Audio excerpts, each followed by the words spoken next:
When I ran for mayor, I said I was going to tax the rich.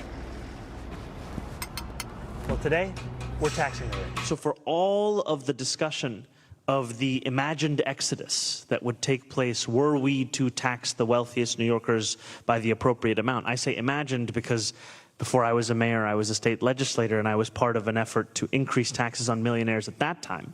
We were told the same thing then. And what we find now is that we have more millionaires today than we did at that time, even after having passed that tax. I need people who are high net worth to support the generous social programs that we want to have in our state. Right? Now, there are some patriotic millionaires who've stepped up.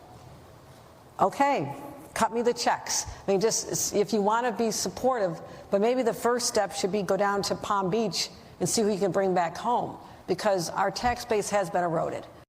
That was New York Socialist Mayor Zohran. He says he'll tax the rich. He announced a new tax on luxury properties over $5 million. We're going to get into how he just misled about millionaires in New York. And then that was New York Governor Kathy Hochul begging New Yorkers to come back to New York after they fled because of high taxes.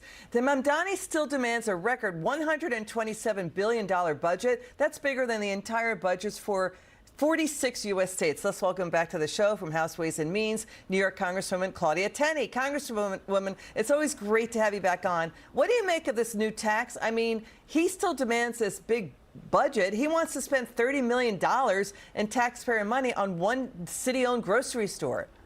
Yeah, you know, this is so absurd. Everyone knows communism doesn't work. Just look at New York. I was in the New York State Assembly just like he was. When I left in 2016, our budget was $155 billion, and we thought that was outrageous. It is now going to be $260 million for the state of New York. Now, to go into New York City, so much of that money goes to New York City. $30 million to pay for a grocery store? Where's the competition? Where's the price, the quality, and the things that come from competition? It's not going to happen. You're just going to have a government subsidy. You're going to put all the other grocery stores out of business, the hardworking people who are paying families. Remember, every single person that goes into a business is paying a family, or they're part of a family. And that, I run a family business in upstate New York. What are they talking about? We have more millionaires. Since 2010, we've lost 2 million people. Millions of jobs, people, high earners have left New York because they've just given up on the tax and spend policies. Let's look at Florida, $117 billion statewide budget for 23 million plus people, while New York only has 19 million. I mean, it's just easy to see the contrast. You know, we got breaking news. Sorry to interrupt. President Trump just posted, sadly, Mayor Mamdani is destroying New York. People are fleeing due to tax policies. You know, he falsely claimed New York City has not lost millionaires. On a net basis, they've lost nearly 4,500 top bracket taxpayers and at nearly $45 billion since 2020. Up to 9,000 millionaire households left. That's on a gross level. So what you're saying is very important because, again, the president, breaking news, he's saying Mamdani is literally destroying New York City. Your thoughts on that? I agree 100%. You're getting rid of and chasing out the people who create wealth. And wealth isn't just having $1 million.